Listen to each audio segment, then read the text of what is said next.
Excellent. All right, so welcome everyone to our last event of International Education Week.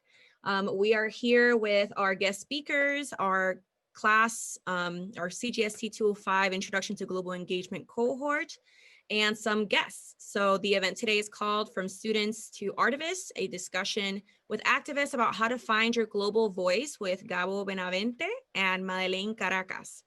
So I'm going to introduce our speakers before I pass it over to them. And I see Gabo is showing himself to us. Hello, Gabo. Let's welcome Gabo. And Madelaine, if you are able to turn on your camera, if possible. If not, you can leave it off. Up to you. All right, so I'm going to introduce Gabo first. Gabo Benavente is a Nicaraguan artist, illustrator, designer, and muralist. He is a dynamic speaker who draws inspiring connections between art and activism and the role of artists in social movements. Gabriel uses his art as a way to express his feelings around the social uprising and the brutal police response in 2018 in Nicaragua. Many of Gabriel's images about the protests and the police brutality went viral and became a source of inspiration for others to join the protests as well. Madelaine Caracas is a Nicaraguan artist, feminist, and human rights activist. As a college student in 2018, she was selected to be a member of the civil society team that would represent the opposition in the national dialogue with the president of Nicaragua to bring citizen demands to the government. Her participation at the event went viral globally, and because of her public role on the political scene and as a student leader, and for her outspoken protests in the national dialogue, the government undertook a process of persecution and death threats that quickly led her to go into exile to protect her life. Since going into exile in the summer of 2018 in Mexico, she has dedicated her time and energy to denounce human rights violations taking place in Nicaragua. So now, without further ado, let's welcome Gabriel Benavente and Madelaine Caracas.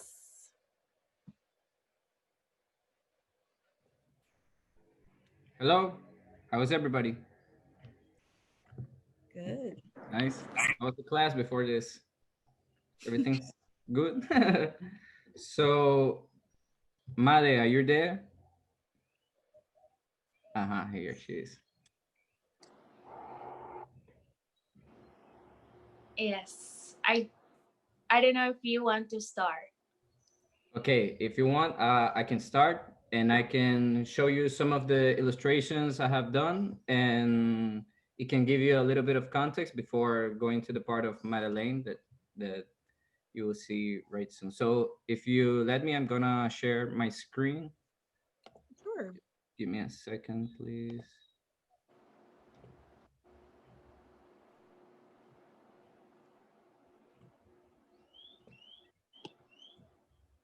Can everybody see it, right? Yes.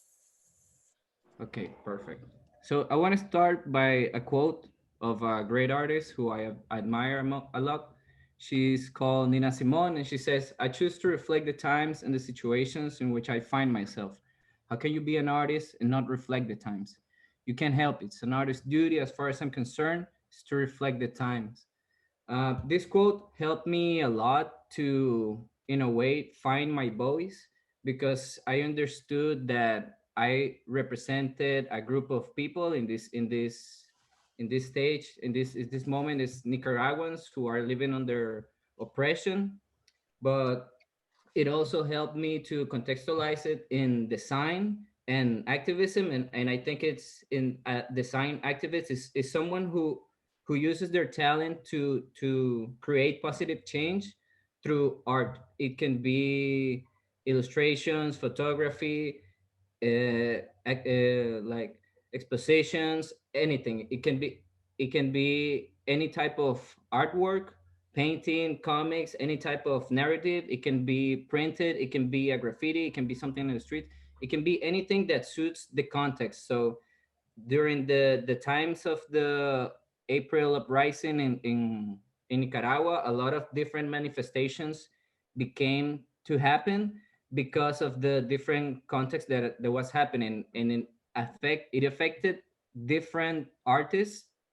Like I wasn't the only artist doing things about the uprising, but the thing is that I was able to find my voice as an illustrator to talk about what I had experienced. So I was in one of the first protests.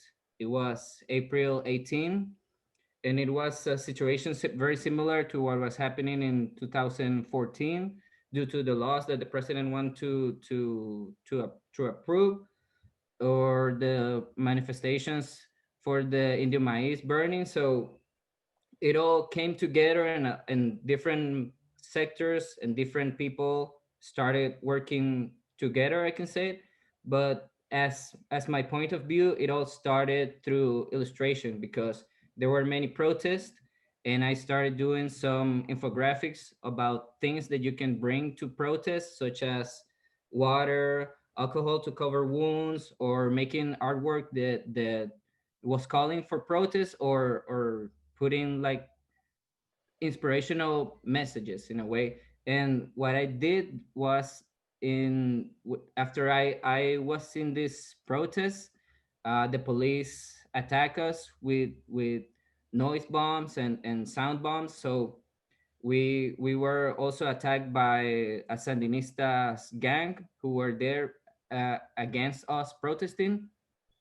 So they started attacking us with, they were throwing rocks and sticks. And that day they robbed some cameramans, newspaper where they're covering. Everybody who had a cell phone started recording with their cell phones via Facebook or Instagram. So it was a new thing also to use social media to cover what was happening in the country, to cover this protest that was mostly made by young people. So in this experience, I realized that I had to do something, but that wasn't necessarily like an infographic or something, that had a lot of different meaning. And I created this illustration that it's a symbol of resistance of the people of Nicaragua, resistant against two dictatorships that were currently in the country. Like the first one, this horse and this statue being thrown down, is the previous dictatorship of Somoza. And this one is about a tree, the tree of life. There are these metal trees that are in Managua.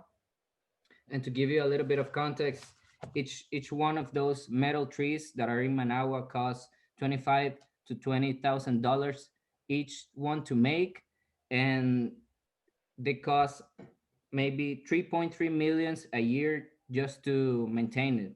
So in a third world country like Nicaragua, this represents a lot of money that could be invested in different things. So this metal tree represented in a way this oppression.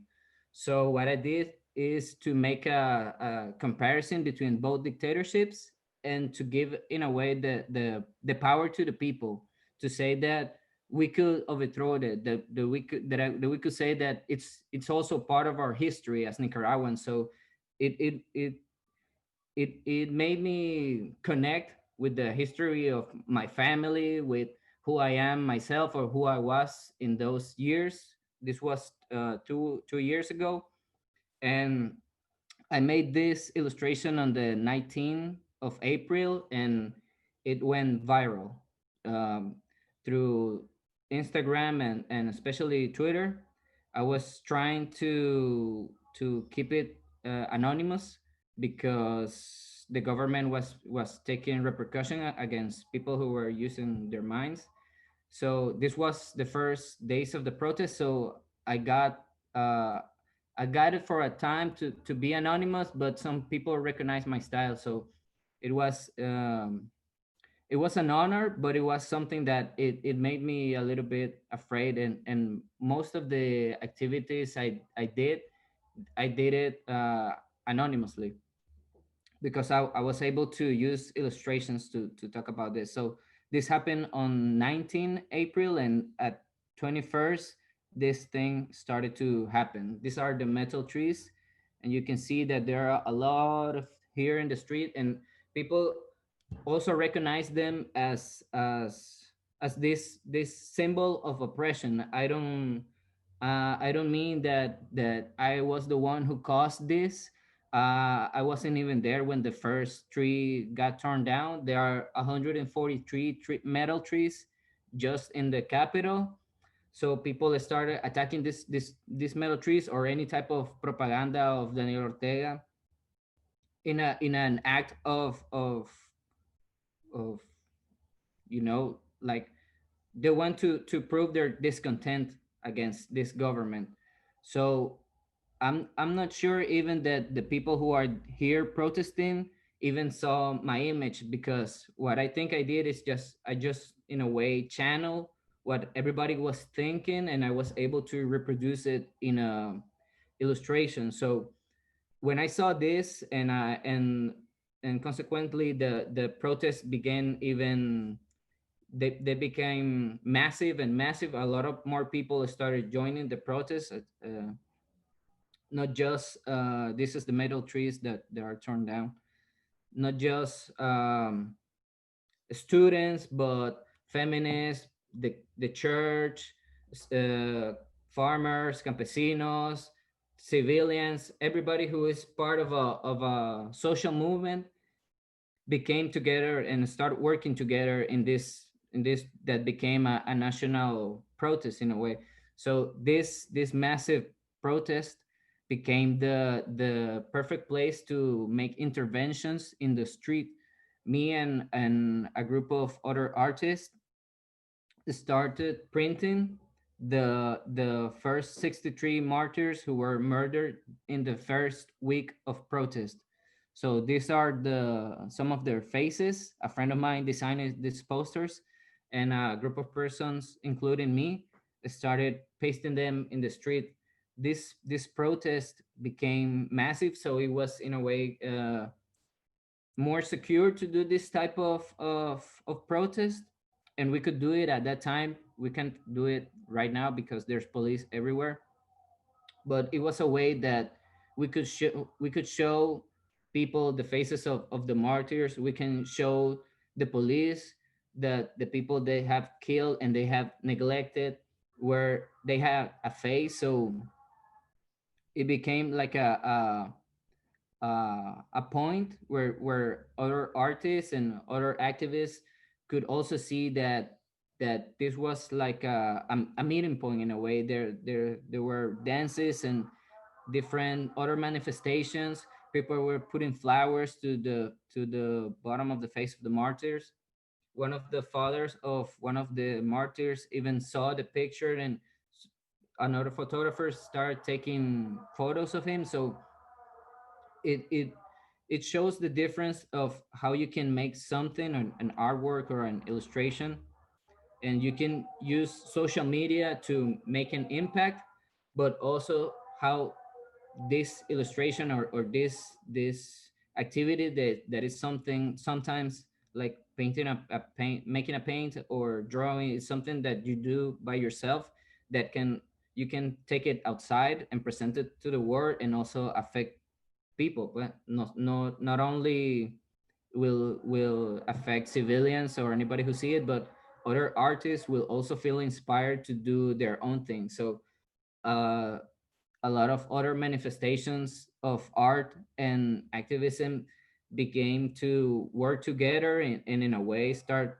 to blur and became one thing, because everybody was creating artwork during that time that reflected this context. This is another illustration I made. It is based on one of the slogans that people were saying in the mass, that were saying they are not delinquents, they are students.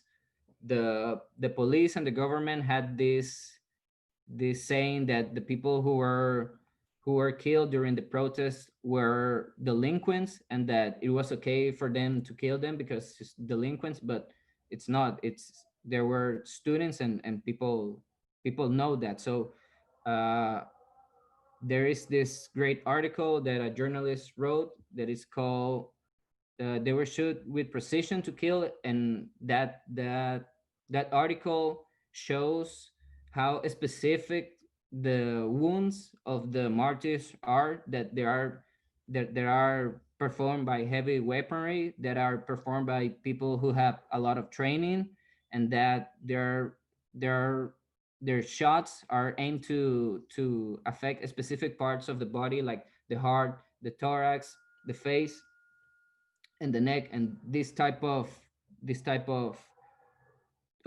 shot can only be performed by someone who is highly trained. I mean, if you gave me a gun and you take me to a rooftop, I'm not going to be able to perform this type of shoot so precise.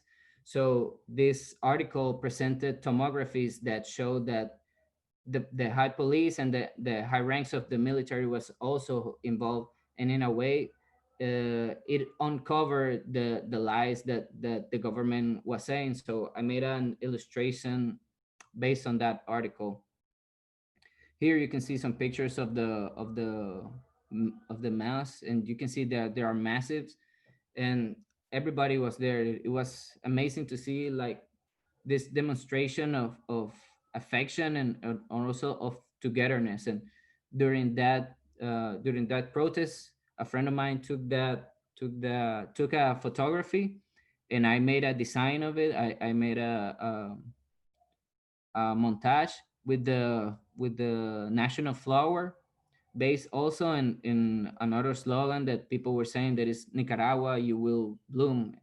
um, so I took this in a way, this uh, handcrafted weapon that is called mortero, which is like a sound bomb, and artisans from the town of Masaya were using it to fight against police who were, I mean, this has a range, I think, of 5 meters against, and this is what the artisans of Masaya were using against police who had AK-47, Dragonovs, and heavy weaponry like that. So in a way, this I made this poster to show this type of rebellion and protest and power, also of the power that people have. Consequently, the repression became deadly, and the amount of people who started migrating from the country became massive. I was in Costa Rica over 2 years because of this. Also, I had to go I was there from August of 2018 until December of the past year. And every day in the asylum office in Costa Rica were at least 200 Nicaraguans asking for asylum. It it created a migration crisis in Costa Rica as well, because it's the nearest country, and it has this history of Nicaraguans migrating to Costa Rica. So I made this illustration based in a photo, and it tells the story of a man, a woman, and a child that probably they are not related.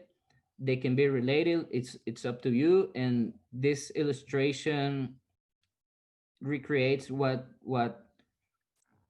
the context of these people can be living. I entitled it "Thoughts on the Borders" or "Thinkings on the Border," because I made this fanzine as well that separated each one of the characters of the illustrations, and gave it a quote that says, "I had never left my hometown. Today I'm crossing the border." The kid only said mom or dad, and the man who says, like, "This is where you cross the border, brother." A lot of people from different generations before mine have also been part of migration crisis, but thanks to the but no thanks but through the other dictatorship who was previous in Nicaragua. So it's an in a way an ongoing story always about this migration crisis. There have been, during the past 70 years, Nicaraguans have been forced to migrate, and it's always due to the violence and the political crisis that is in the country. So not only speaks about something that is happening right now through the crisis, to the crisis of 2019, but also before. So in a way, it encapsulates that. And a lot of different artists of Nicaragua have been in other countries, have been forced to migrate, so they all are started to make their own exposition and exhibitions about artwork or songs or music or poetry or any type of manifestation of being a Nicaraguan in different places. There have been expositions or in Berlin, Los Angeles, Paris, Finland, Buenos Aires, a lot of different places where Nicaraguans were forced to migrate. In a way, this type of activity helps that the message keeps going further and further, and also not to forget what has happened in the country. It's really sad that we have come to this point that there's no freedom of speech in Nicaragua. But if if if there's something happening right now, we have to address it today, because we're going to be suffering the consequences tomorrow. And that is something that the previous generation of Nicaraguans have been have been have has this like really hard time processing this, because in their time they were young just like us, and in a way they didn't use their voice to speak about this corruption or these inconsistencies that were happening in Nicaragua. So it's a thing that affects not just my generation or the ones who are coming, but also the previous generations. My grandma, she lived through the first dictatorship of Nicaragua, and now she's living through this one. And it's like there are many like deja vus happening here in Nicaragua, but also I think it's because it's not something that is repeating, but because it's something that is part of the same history. I was I was able to work in this exposition of different photographers of Nicaragua and Costa Rica that tell the story of Nicaraguans having forced to move to Costa Rica. And in this exposition, you could see how this process of manifestation and protesting began, and also the other part as living as a migrant, as a refugee in Costa Rica. I chose these images because they relate a lot to the illustration I did before about this. And it really strikes me how there are all these stories repeating itself, not just in in my generation, but all in all generations. So it's something that is affecting all the nation, basically. This is another illustration I did for the human rights, and I had the number 14, which is a right for us for an asylum, and it has to be done with the colors and the thematic of the human rights. But I choose to use this flag, but also like a zinc wall that remembers a lot of this house, because it's the only way they can protect themselves. These are Nicaraguan migrants who are living like this in Costa Rica, and that they used to have a family, maybe they had business, maybe they had anything else. In everything in their everything in Nicaragua, they have their whole life here, and now they're being forced to live like this, because if they are in Nicaragua, they're probably gonna get persecuted. There are also another type of manifestations that you can do, is take this this internet activities like Inktober, and you can make it, you can talk about something that is profound to you. These are illustrations I made based on political prisoners or martyrs or different student activists. I even draw Madelaine in one of the illustrations.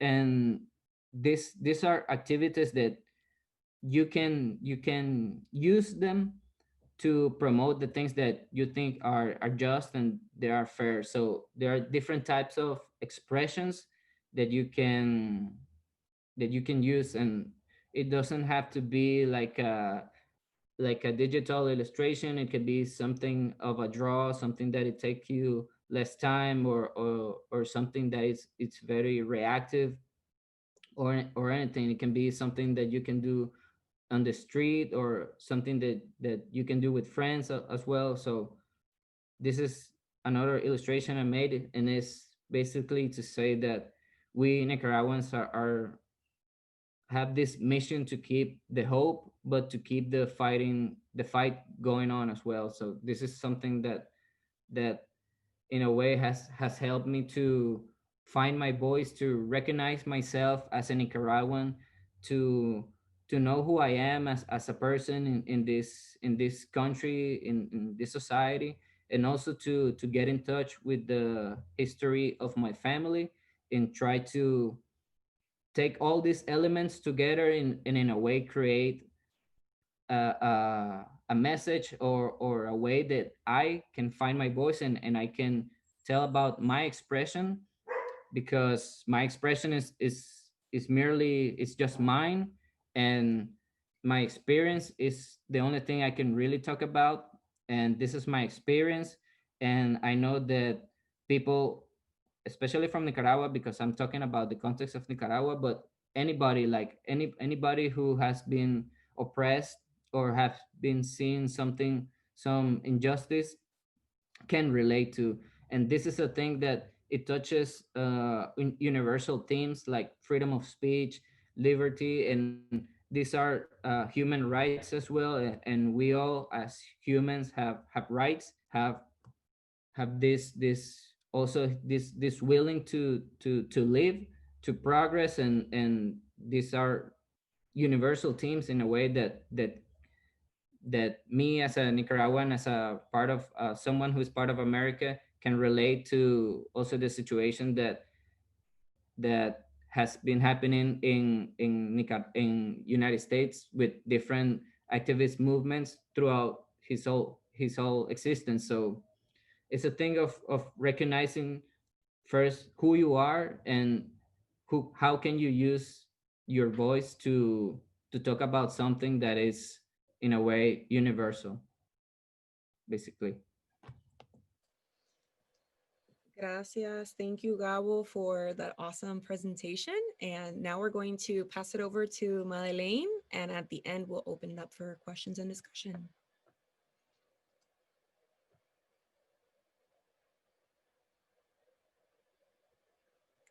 Okay.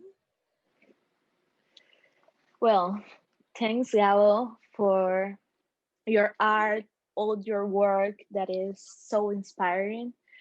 Well, my name is Madelaine Caracas. I'm 23 years old, and I got involved in the protest and activism when I was 20. Well, 19, going 20.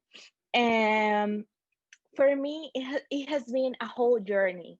Before I started to actually getting involved in a student organization and all the political aspect of being a citizen trying to do things for your country, I actually was doing art.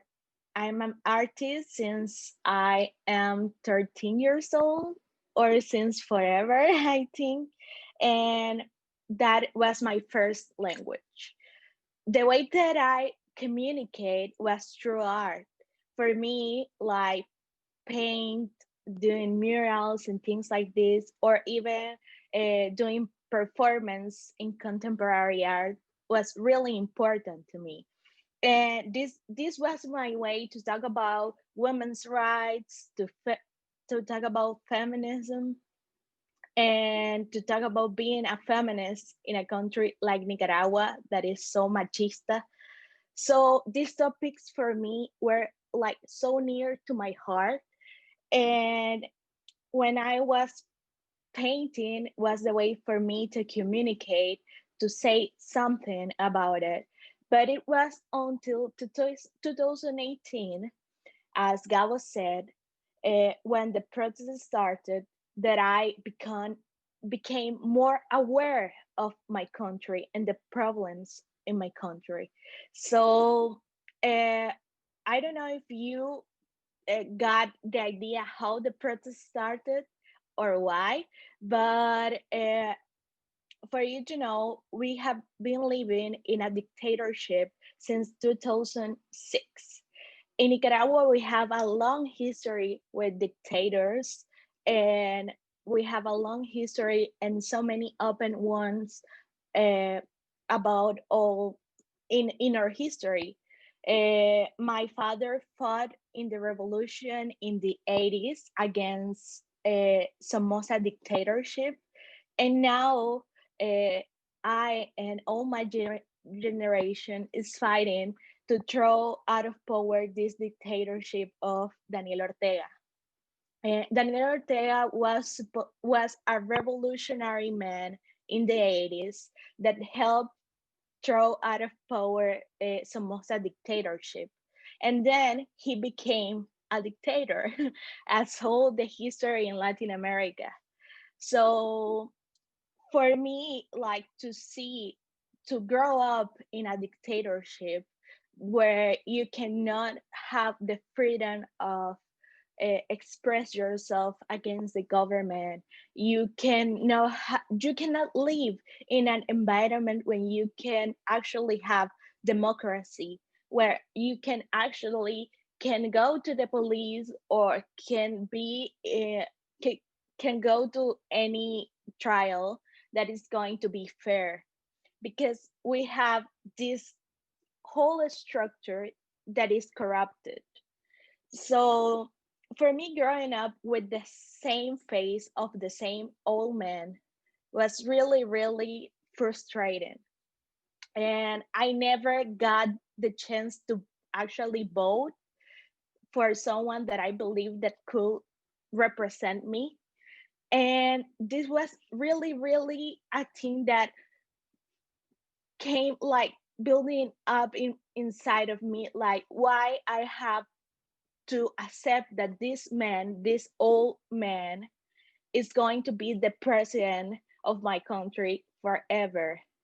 And we can have no words to say that this is not okay, that we need a change in this country, because all the political class in Nicaragua is like older than 50 years old. We cannot see any young people uh, in a charge of deputy or in the parliament or things like that.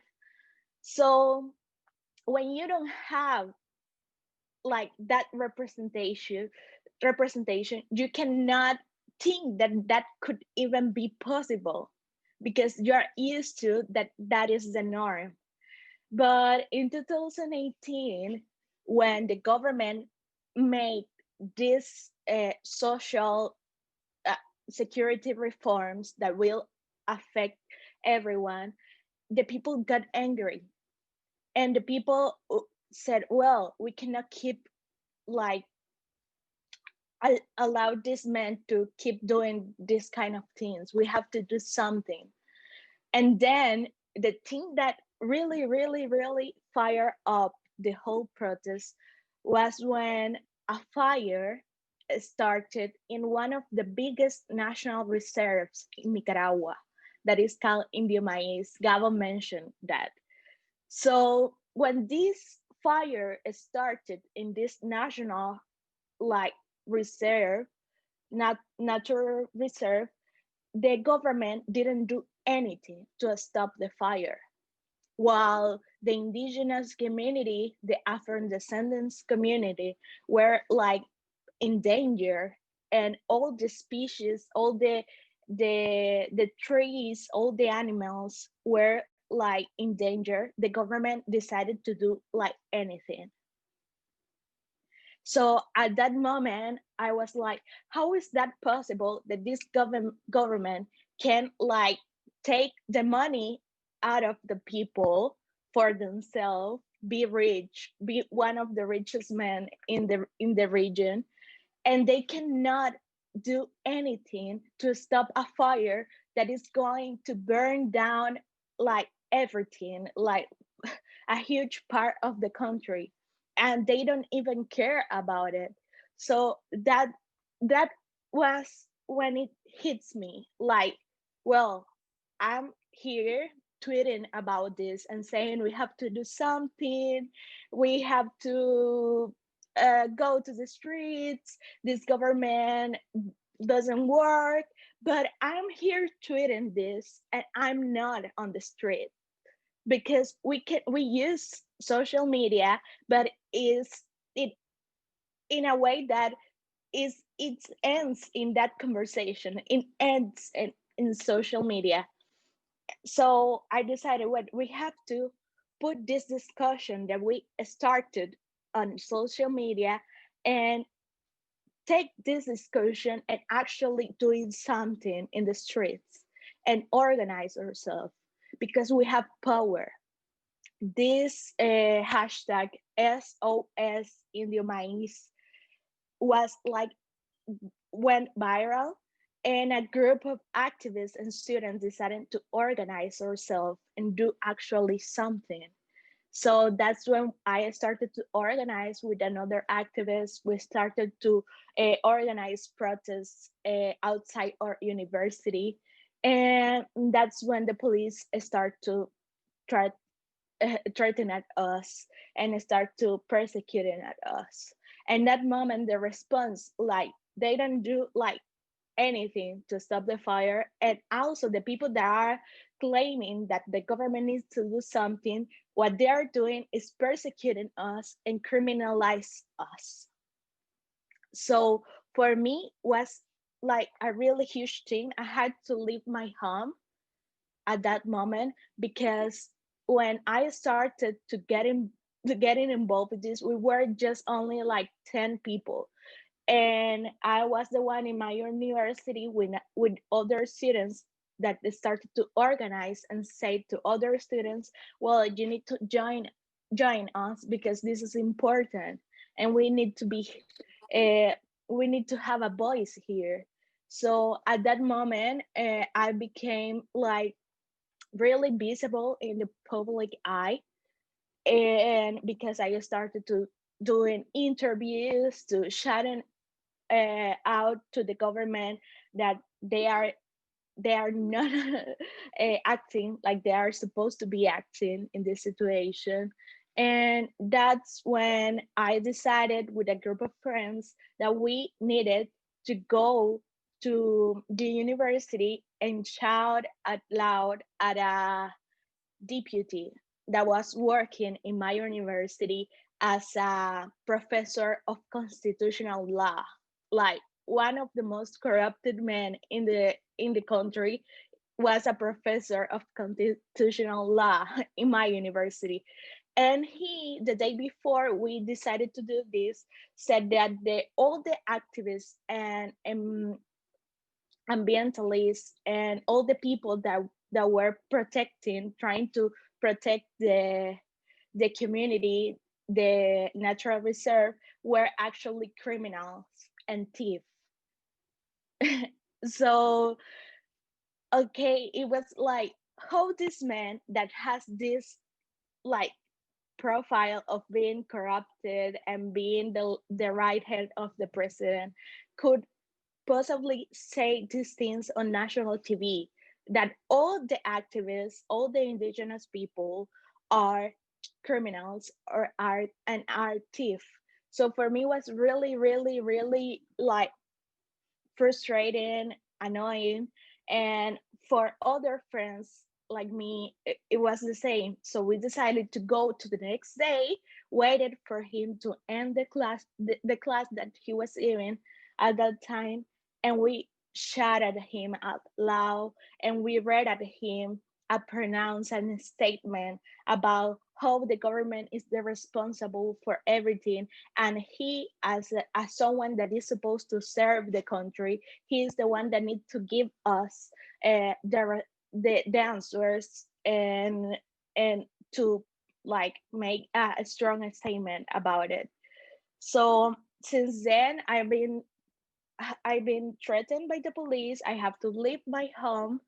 I have to go hidden or hiding, I don't know how to say it, sorry, in another houses in the same city because the police was following me. And then I started to organize it, and I co-founded an organization that is called the University Coordinator for Justice and Democracy. And this organization involves students from all around the country, from public university and from private university. And when we decided to organize, it was a way for us to to stand up and to have a voice. We knew that will be a call for a national dialogue with the president. And since we were one of the first students organization in the country, we were called to participate and to represent the students in this protest. And also because since the protest started, and all this fire and things started, uh, all all became like to level up at the point that when the police start to shoot at students, start to shoot civilians, start to shoot at anyone that wasn't like saying something good about the government. So the country was like upside down at that moment, and is still upside down because we still have this dictator in power, and we have so many political prisoners, and it's a whole like social political crisis that we are living in Nicaragua until now. Actually, I changed my name in this Zoom conversation because I'm being followed. My WhatsApp number is being I don't know how to say, intercepted by the police and things like that. That police is like having all the control. But because for you to know, in Nicaragua, all the communication and all the companies of communication are in power of the state, of the government. They are the owners of all the communication, and they are the owners of all the things that are moving in the country. So for me, that is one big risk, and that is always why I have my name changed for security. So well, keep going with my story. uh, since then, I decided like to keep going, to keep organizing with other students. Then I went to the national dialogue. I was not supposed to talk in that national dialogue, but when the president said that there were any student killed by the police, that we were making all this up, that we were delusional about it. When we saw in front of our eye, like a 15-year-old kid being killed right at the neck by a sniper, and when we saw all these things in front of us, and the president is denying the repression, the police brutality, was really hard for me and for us at that moment. We have all the press, international press, being there in that national dialogue. We have councils from other countries in the world, all around the world. In that moment, I decided that I needed to read at him out loud the names of the people that the police killed. And I read at him out loud not only the names, but the places where the police shoot at these students, at these civilians. So that was a really powerful moment for me, but for all the country, because we were and we are in so much grief and in so much pain for this situation, because the killings are not ended.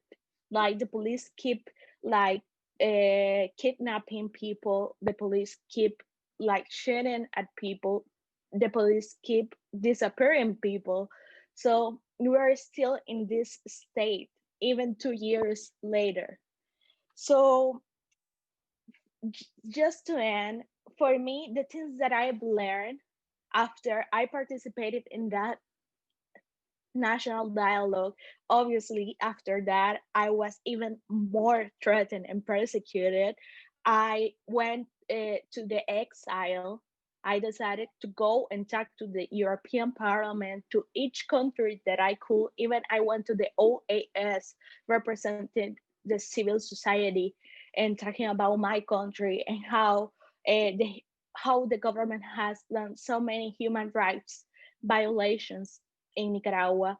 And I have done all these things. But for me, the biggest lesson is like we don't know the power that we have as a citizen.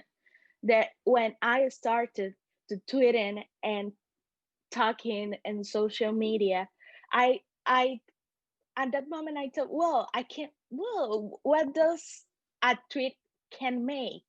Well, what does can 10 people can make? But I was wrong.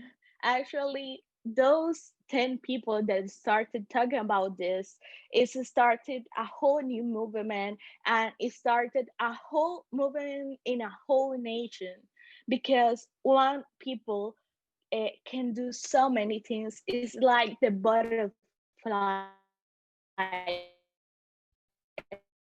effect. And so for that the power of 20-year-old students or 19-year-old students or 16-year-old students can make is really big, because the governments and all the oppressive systems are afraid of knowledge, are afraid of organization, are afraid that people are afraid when people come together and realize that they are even stronger than the ones that are in power, because those people are a few, but we are even like even even bigger, and we are huge in power in all sense, because we are the ones that makes a country being a nation, being something else. So when you believe that, and when you acknowledge that you are not only a student but someone that has something to say, it's really powerful. And when you know that actually having the privilege of being in a university in Nicaragua, less than 3% of young people get to go to college. In Nicaragua, we are one of the poorest country in Latin America. So when I realized, well, I have this platform that is my university, and I have this platform that is my voice, and having a space that is supposed to be free, when we can have actual criticism about the systems and about anything, we have this platform and we can use it for good. Also, we have social media and we can use it for good. Not only cute selfie, but okay, that's okay. We are young. We don't need to be serious all the time. But you when you know that you can actually use this to make even something that could change, I think it's really powerful. And I'm seeing in the US what happened with the death uh, of George Floyd. This thing became a movement even in Latin America, and how the power of social media transmitting all of this could affect even us, and talk about it, and affected all countries, to have this kind of conversation about racism in our own countries. So when you see that, and when you see this example, you know that you can make a big difference in the world. And that is the things that I could say to you. And now I think that if you have any question for us, we can start. Thank you, Madelaine. What a powerful conversation that we've had a chance to listen and take in. I don't know about you all, but I'm feeling very inspired. I'm taking it all in. Any questions for our speakers? I see lots of applause. If you have a question for our speakers, we have about 7 minutes left. Shayna, I see you raising your hand. Go ahead, unmute yourself. And Thank you so much. Thank you for speaking to us.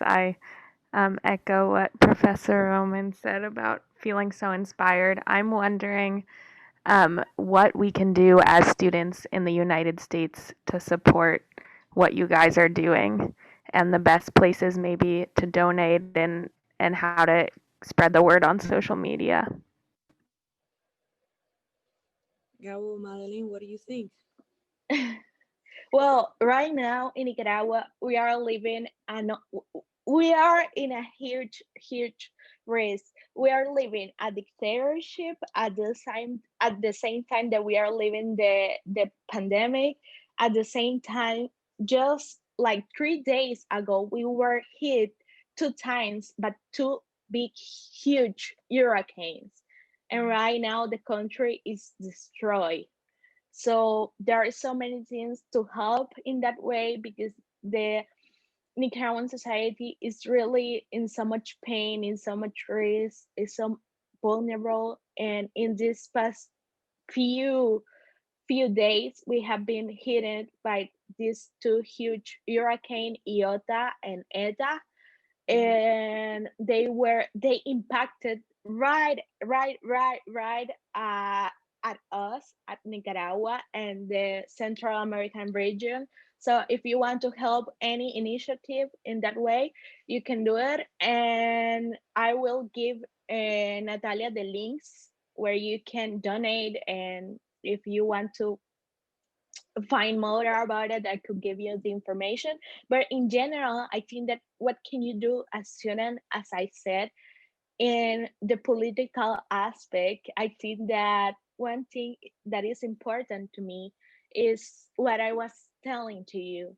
How uh, how are you like seeing yourself not only as a student but as a citizen in your own country, in your own state, and what are the problems and the things that you are not seeing in your own context or in your own reality? That for me is a really big thing, because I think that one of the things that is important is first empathize and knowing that we are citizens of the world, that we are not an a, a country and that's it, because we are all in some way connected, and our history can be your history, and in kind of way we can learn from each other.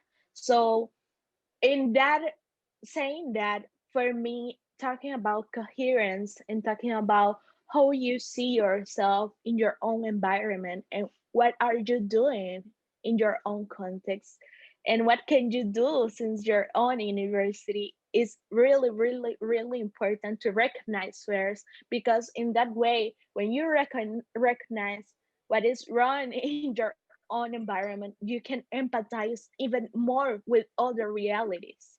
That is one of the first things that I could say. And then if we want to help and spread the word about what is happening in Nicaragua, um, I think that one of the things is that Nicaragua, as Gabo said, are seeking for refugee because we are living in this dictatorial regime. So the people is living the country and they are seeking refugee in so many countries, even United States. But right now, the all the migrations policies are really restrictive and are really a big thing. And we know the history of Central American people that are seeking for refugee because we live in societies that are so unequal and so violent. Is one thing, is a big thing, and that is why when whoever the president of the United States is, we are always we are always trying to know who it is. So because we are directly affected by your policy. Sorry, I I went I extended a lot this this topic. I just wanted to add that it's really important to recognize yourself for who you are, but a way that I think that you can, as a student, help Nicaragua is also studying the history and the relationship between the United States and Central America, specifically as well as Nicaragua, and see how these relations have affected the way that people live right now, but also in the past. Like I was saying, like it's part of the same history. The policies that were applied during the 80s still affect countries in Central America and other countries. So it's a thing that the more you know, the more you investigate. Also, it helps you to create and to have a critical thinking, and how you, as a U.S. citizenship, as well, you're gonna have a moment in your life that you can vote, and you can create, and you can use your vote also, because you live in a democracy, to affect the way that, not only the way you guys are living, but also the way we relate. Also the policies of, as Madelaine was saying, the policies of United States affect different countries, so especially living in America. So if you develop critical thinking, it will help you be a better citizen as well, and eventually it will give you this power that you have, not just to make activism or art or whatever, but also use it as a citizenship, as a citizen, and use your vote, which is really important. Mhm. Gabriel and Madeleine, if you don't mind, I know it's four. I know it's exactly at the moment that we would shut off, but we have one more question. Is that okay? Yes, that For is okay. 4 minutes. Thank you. Julia, would you like to ask your question? I see your hand raised. Yeah, I was just gonna ask about how you feel regarding like the vulnerabilities of using social media as like an organizing tool. Are you concerned about like internet freedom and that sort of thing preventing organizing from happening in the future? And if so, like, what do you think we can do, and or what is like the backup plan if there is one? It's a great question. Yeah, that is a really important question, because actually the government in Nicaragua has tried to prohibit, like, or not prohibit, but have more control about the things that are put on the internet. Actually, just recently, the government make up this law that is actually like you can be arrested for. Is called ciberdelitos. I don't know how can you translate that. Um, Uh, cyber crimes. Cyber crimes. So this law said if you are putting up lies on the internet or social media, you could be arrested and even put in jail by like 5 years or anything.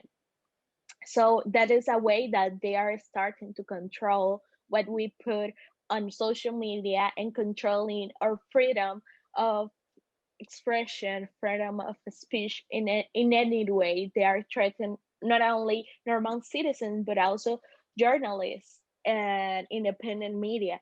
So in that way, I think that we don't have like a backup plan, like how can we communicate? But in that way, I think that we depend on the people that are outside the country, and we depend on the international solidarity in that way to trying to put the message of what is happening or the things that are going on in Nicaragua. And since we couldn't like put on the internet in a more free and safe way, maybe the ones that are outside Nicaragua can do it. So that is one thing, but we are not actually like that. I don't know. How can you tell when this government is taking the next step when they prohibit like protests? Actually, you cannot go like and be reunited with more than 5 people, because you can have a police patrol like right beside of you. So we are in that way so control, but they are that the one thing that you say is the one thing that they are trying to do right now, 2 years later trying to control that area, and we don't know what is going to happen to us. But I hope that I don't know, it's really hard.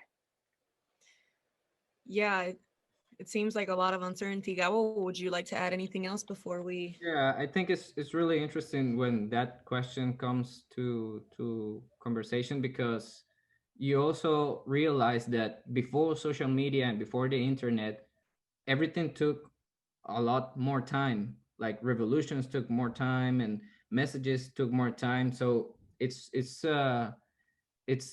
something that it can help us how to understand how these things happen also in the past, but to recognize that social media is just another tool, and with that tool also comes a responsibility, but it cannot just stay in a digital form. In a way, there's different types of expression, like art, for example, is an expression that can help to create critical thinking and communicate things, not just one way ruling speech, but a different conversation about different things.